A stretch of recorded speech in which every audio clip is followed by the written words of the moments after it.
Moi, j'aime bien écouter toute seule des histoires sur Kiku. Chapitre 4. La maîtresse du monde. En arrivant devant la chaumière du monstre Zéro, le chevalier orange sortit le rouleau de papier qui contenait l'incantation contre la mage. Il ne restait plus que quelques mètres à parcourir, et on pouvait déjà sentir la présence de cette dernière.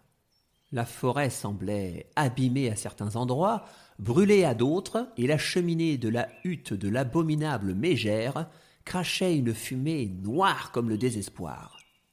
La vieille femme sortit de sa triste masure comme pour accueillir des invités.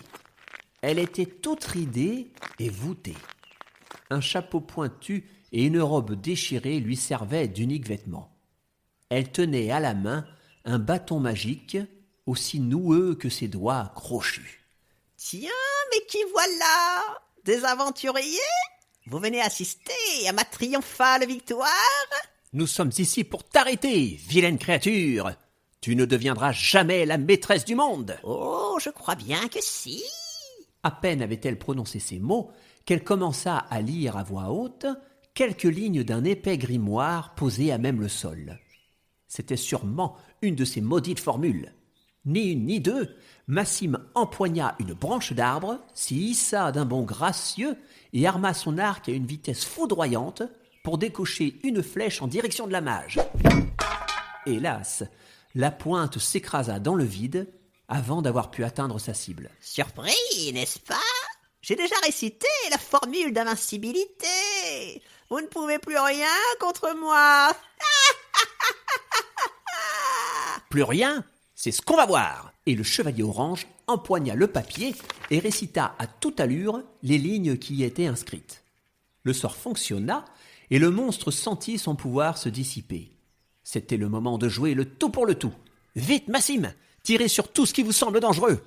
Mais sur quoi focaliser les flèches? La sorcière, ou bien son bâton magique, ou encore le grimoire? Le chevalier compta sur la dextérité de son ami.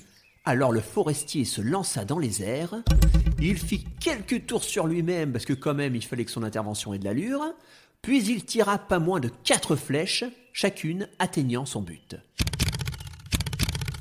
Il finit son incroyable saut en atterrissant avec toute la grâce d'un félin. Et hop là! Bravo, bravo. Ah, vous avez vu ça? J'ai fait mouche à chaque fois. Certes, les projectiles avaient tous touché quelque chose de dangereux, mais c'est Massime qui avait effectué le tir. Ainsi, la première flèche était allée se ficher dans une pomme à l'air suspect sur un arbre, la deuxième dans une citrouille qui semblait pas nette, et les deux dernières abattirent d'un coup des prunes à la mine patibulaire posées dans une corbeille. Sur le monstre, par contre, rien du tout. Oh non! Vous auriez au moins pu en caler une sur la mage. Ah oui, tiens. C'est fini pour vous, petit héros de pacotille. Je sens mon pouvoir revenir. Et à présent, viens à moi, esprit génial, pour exaucer mon souhait.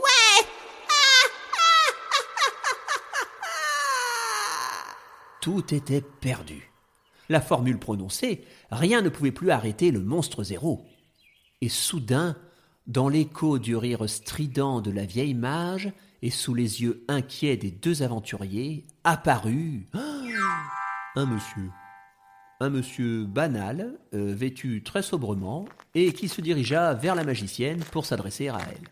« Bonjour, madame, je suis l'esprit. » Ah bon, mais vous apparaissez comme ça. Il n'y a pas de crépitement, d'explosion, de confetti, rien. Vous n'arrivez même pas en volant. Je suis ici pour exaucer un souhait, pas pour faire un numéro de cirque. Oh, vous n'êtes pas très festif, vous. Bon, alors voici mon souhait. Je voudrais être la maîtresse du monde. Hé, vous m'avez entendu? Mais oui. Alors? Eh bien, voilà, ça y est, vous êtes la maîtresse du monde. Ah bon, de cette façon, tout bêtement? De mon temps, il y avait des jeux de lumière et quelques effets sonores pour ce genre d'occasion. Tout se perd, dites donc. Eh, monsieur le narrateur, on pourrait au moins avoir un peu de musique, s'il vous plaît? Mais bien sûr, il n'y a qu'à demander. Tenez. Merci. Bon, que vais-je bien pouvoir faire pour commencer mon règne? Le travail d'une maîtresse du monde, pardi. En tant que telle, vous devrez assurer l'enseignement et le suivi de tous les élèves du monde. Réunion parents-professeurs, conseil de classe, élaboration du programme, et j'en passe. Voici donc pour commencer la correction à effectuer pour 276 481 copies de dictée. Et ne traînez pas, demain il y a contrôle d'histoire sur les dates de règne de tous les rois jusqu'à Lahir le 8e. Quoi? Mais non, je ne veux pas, moi. Vous êtes la maîtresse du monde à présent, c'est vous qui l'avez demandé. Allez, du nerf, on a du travail. Alors, première copie. Ouh là là là là, que de fautes. Vous avez un crayon rouge? Non, parce que là, il va falloir... Finalement, tout se terminait pour le mieux. Le monstre zéro allait passer le restant de sa vie à travailler plutôt qu'à tenter de faire le mal. Le danger écarté, le chevalier orange et Massim purent rentrer tranquillement à la cité du royaume de l'automne pour raconter leurs exploits. Après s'être promis de se revoir, ils reprirent chacun leur route respective et le paladin rentra au château orange en passant cette fois par la porte magique. À bientôt! Il était temps de prendre un peu de repos bien mérité et de se tenir prêt pour partir vers de nouvelles aventures.